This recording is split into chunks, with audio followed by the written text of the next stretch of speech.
Hello friends, मैं हूँ आरती Ranjan. Best cooking channel में आपका स्वागत है। कैसे हैं आप सभी लोग? उम्मीद करती हूँ कि आप सब लोग अच्छे होंगे। आज हम बनाएंगे अदरा स्पेशल रेसिपी।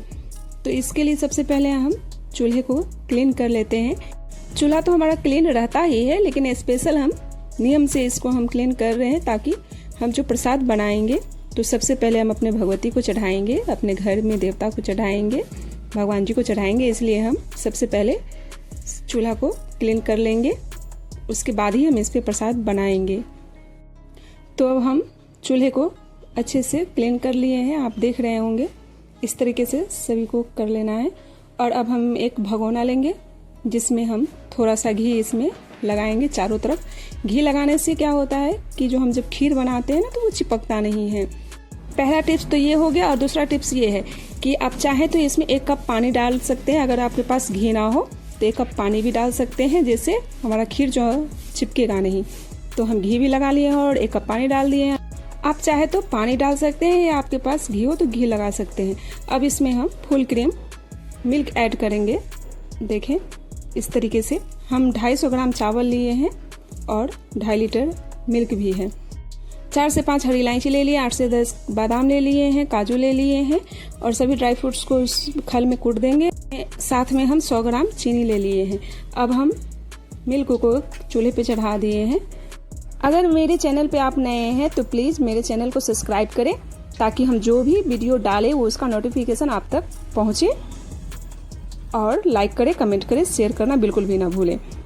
अब इस स्टेज पे उबलते दूध में ही हम सबसे पहले काजू डाल देंगे, क्योंकि काजू पकने में समय लेता है। तो काजू डाल दिए। अब हम 15 मिनट के लिए चावल को भिगो के रखे हुए थे, अब इसे हम छन्नी में छान लेंगे। अब मेरा दूध उबल चुका है। अब इसमें हम सारे चावल को डालेंगे। आप एक बात का ध्यान रखें कि हमें कंटिन्यू इसे चलाते रहना है। इसके ऊपर हमें मलाई नहीं आने देना है। तो इस तरीके से हम कंटिन्यू चलाते रहें। अब इसमें हम बादाम डालेंगे, 1 चम्मच बादाम डालेंगे। इसे भी हम हल्का दरदरा कूट के डालेंगे। ये भी पकने में समय लेता है, तो इसलिए हम इसी स्टेज पे इसको हम डालेंगे इस तरीके से और अच्छे से चलाएंगे इसको ताकि नीचे बैठे ना। बैठने के बाद क्या होता है ना, हल्का सा लग जाता है तो टेस्ट उसका खराब हो जाता है।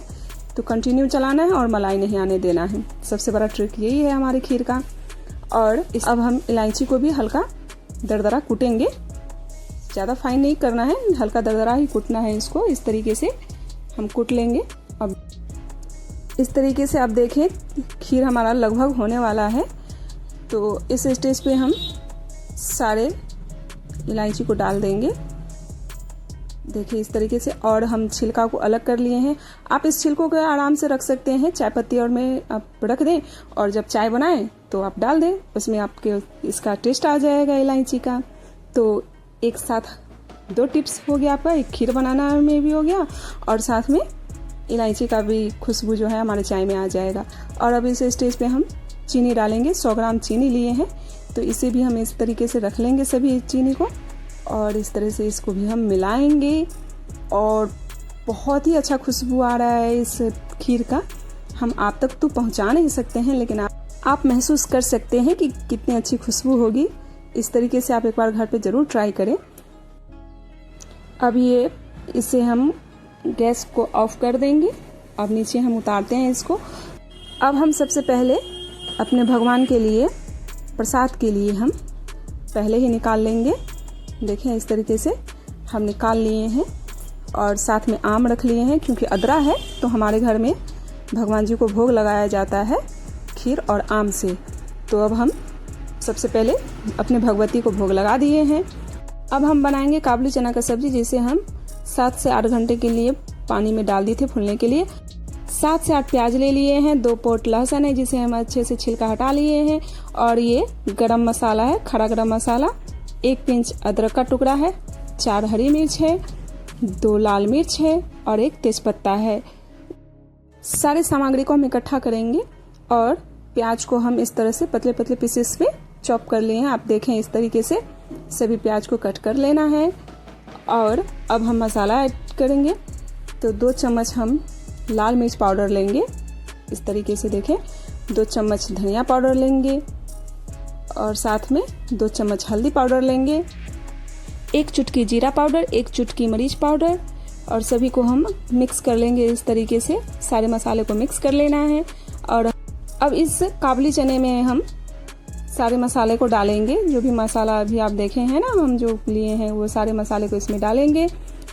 अदरक, लहसुन, हरी मिर्च का हम हल्का दरदरा कूट लिए थे, उसको भी डाल देना है। सारे प्याज को इसमें डाल देना है।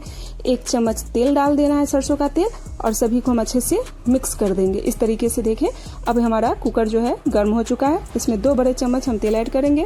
अब हमारा तेल गर्म हो चुका है तो सभी खड़े गरम मसाले को इसमें हम डाल देंगे। इस तरीके से आप देखें, अब ये हल्का चटक गया तो अब इसमें हम जो भी मिक्स करके रखे हुए थे चना को, सभी को इसमें अब हम डाल देना है और इसे अच्छे से मिलाएंगे। इस तरीके से जब तक हमारा मसाला अच्छे से भुनेगा नहीं, तब तक हमारा सब्जी का टेस्ट है ना वो अच्छा बन के नहीं आएगा। तो इसका बात का ध्यान रखें आप कि इसको अच्छे से भुनना है। इस तरीके से अब इस स्टेज पे हम 1 बड़े टमाटर को छोटे छोटे पीसेस में काट के रख दिए हैं। आपको तो पता है कि जैसे हम टमाटर डालते हैं तो उसमें नमक हम साथ में ही डाल देते हैं, तो स्वादानुसार इसमें हम नमक डाल देंगे। और अब इसको ढक्कन लगा दिए हैं।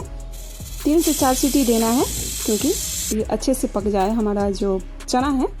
तो इसलिए हम देखें इस तरीके से अब ये बन चुका है। बहुत सारी रेसिपी बताना है इसलिए जल्दी जल्दी मैं आपको बता रही हूँ कम से। अब एक बाउल में हम 250 ग्राम चना का दाल ऐड करेंगे।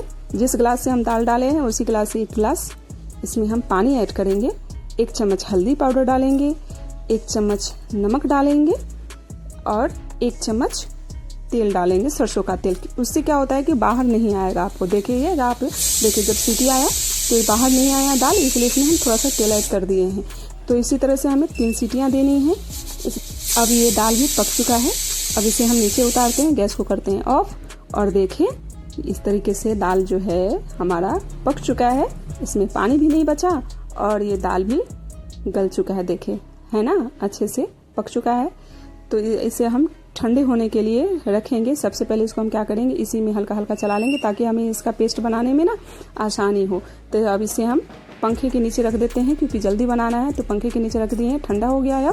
अब देखें इस तरीके से आप इस पे आप जिस पे सब्जी काटते हैं उस चॉपिंग बोर्ड पे भी आप इसे अच्छे से सभी दाल को पीस लेना है। आप चाहे तो सिलबट्टे पे भी पीस सकते हैं। हम इसी पे इसको पीस रहे हैं। इस तरीके से देखें बहुत अच्छा फाइन पेस्ट तैयार हो जाता है इसमें। ये ऐसा नहीं है कि जो इसमें नहीं होगा आपको। इससे क्या होता है कि हमारी पूरी जो होती है ना फुली फुली निकलती है, इसलिए हम इसे इस तरीके से कर देते हैं। या तो आप कुकर में भी अच्छे से मथनी से मथ करके रख सकते हैं, लेकिन हम इसको पीस लिए हैं इस तरीके से। और अब हम कढ़ाई गर्म करेंगे।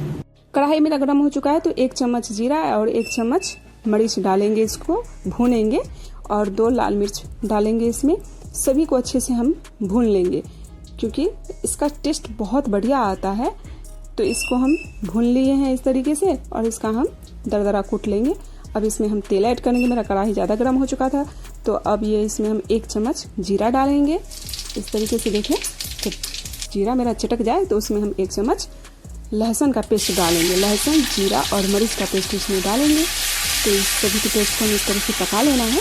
हल्की सी पक जाए तो उसमें हम जो भी दाल को पीस करके रखे हुए थे सारे दाल को इसमें डाल देना है और इसे भी हम अच्छे से भून लेंगे। तो आप देखें सारे दाल को इसमें हम डाल दिए हैं और अब इसको हम अच्छे से भूनेंगे इस तरीके से। अब इसमें हम टेस्ट के लिए 1 चम्मच मिर्ची पाउडर डालेंगे और 1 चम्मच नमक डालेंगे। इस बात का ध्यान रखना है कि नमक हम पहले भी दाल में दे चुके हैं तो नमक टेस्ट के अकॉर्डिंग डालेंगे और कच्चा जीरा फिर ऊपर से हम डालेंगे इसमें। आप जब इस तरीके से बना करके देखें तो आप जरूर, हम आपको यकीन दिलाते हैं कि आप जरूर कहिएगा कि वाह क्या दाल का पूरी बना है। तो आप ज़रूर ट्राई करें। अब इसमें हम जीरा मिर्च को जो हम भुने थे ना उसका पाउडर बना लिए हैं। अब इसको भी इसमें हम डाल देंगे और इस तरीके से इसे भी अच्छे से भून लेना है 1 मिनट के लिए। और देखिए अब ये हमारा दाल भून के बन चुका है। तो इस गैस को कर देंगे ऑफ। इसे ठंडे होने के लिए रख देते हैं। आटा गूंद लिए थे पहले से ही हम। दाल मेरा ठंडा हो चुका है। तो चलिए आपको हम भर के बताते हैं कि जो ये कैसे भराता है। तो इस तरीके से हम आटे के छोटे छोटे लोई बना लिए हैं। अब सारे लोई को इस तरीके से गोल गोल गोल गोल करके ऐसे राउंड में घुमाना है और अंदर की तरफ घुमाना है। ये देखिए इस तरीके से आप कर लें और चम्मच की हेल्प से आप इसमें 1 चम्मच इसमें डालें। आप ये देख लें ज़्यादा नहीं डालना है, नहीं तो हमारा पूरी जो हो फूट जाता है, और फूट जाता है तो फिर तेल खराब हो जाता है, पूरियाँ अच्छी बनती नहीं है। तो हम हिसाब से ही डालेंगे और इस तरह से रोल रोल करके जो भी एक्स्ट्रा इसमें जो निकल रहा है आटा उसे हम बाहर कर लेंगे और इसी तरीके से सारे लोई को हम कर लेंगे तैयार। सभी को भर लेना है इसी तरीके से। आप देखें एक बार और आपको मैं बता देती हूँ, दिखा देती हूँ कि किस तरीके से भरना है। इस तरीके से इसको गोल गोल कर लेना है अंदर की तरफ। कचौड़ियाँ या तो आप चकले पे बेल करके भी कर सकते हैं या हाथों में भी कर सकते हैं। तो हम हाथ पे ही कर लिए हैं इस तरीके से। आप देखें एक्स्ट्रा जो भी आटा निकलता है उसे हम साइड कर लेंगे, नहीं तो आटा ज़्यादा दिखेगा। तो अब इस तरीके से सभी को हम भर लिए हैं और इस तरीके से आप पूरियाँ को हल्की हल्की दबा करके, तो हल्की हल्की हाथों से ही हम सारे पूरियाँ को बेलेंगे। बेला हुआ पूरी बहुत फूलता है और मुलायम भी होता है, तो इसलिए तो सभी पूरी को हम बेल करके रख लिए हैं। अब कढ़ाई हो गया है मेरा गरम। अब इसमें हम सरसों तेल डालेंगे। सरसों तेल में बहुत अच्छा टेस्ट बनता है, इसलिए हम सरसों तेल डाले हैं और इस तरीके से इसमें डालना है। और मैं आपको दिखाती हूँ कि कितनी फूली फूली पूरियाँ बनी है मेरी। देखें इसी तरीके से सारी पूरियाँ को पका लेना है, छान लेना है। देखिए फूली फूली पूरियाँ हमारी बनी है ना, कितनी अच्छी लग रही है देखने में। आप इस बार ज़रूर ट्राई करें और टेस्ट में भी तो बढ़िया है ही, आपको हम क्या बताएं। आप एक बार ट्राई करके देखें, यकीन दिलाती हूँ कि आपको बहुत अच्छी लगेगी ये रेसिपी मेरी। और सारी पूरियाँ को तल लिए हैं और मेरी रेसिपी हो गई तैयार। तो इस तरीके से सारे को हम अब सर्व करेंगे। ये हो गई हमारी सब्जी। सभी को हम अच्छे से व्यवस्थित रखेंगे क्योंकि बहुत सारे आइटम इसमें डालना है। तो अब ये हमारी खीर, इस तरीके से हमारा खीर भी हम सर्व कर दिए हैं। आप देखें ऐसे सभी को जगह लगा देते हैं। और इसमें हम डालेंगे आम का, क्योंकि अदरा में आम स्पेशल होता है, तो आम डाल दिए हैं और साथ में पूरियाँ डालेंगे। जो भी पूरियाँ हम बनाए थे वो पूरियाँ डाल दिए हैं। इस तरीके से आप एक बार ज़रूर ट्राई करें। अदरा में ये रेसिपी आपको बहुत अच्छी लगेगी। और एक ये मिर्ची का अचार है, इससे तो और टेस्ट बढ़ जाएगा। तो हो गई मेरी रेसिपी कंप्लीट। तो अदरा में आप ये रेसिपी ज़रूर ट्राई करें क्योंकि अदरा 15 दिनों का होता है। 22 जून से 5 जुलाई तक अदरा रहने वाला है, तो इस बीच में आप ज़रूर ट्राई करें ये रेसिपी। अगर आपको मेरी रेसिपी अच्छी लगी हो तो प्लीज़ मेरे चैनल को लाइक करें, सब्सक्राइब करें, प्यारा सा कमेंट जरूर करें और अपने फैमिली और दोस्तों के साथ शेयर करना बिल्कुल भी ना भूलें।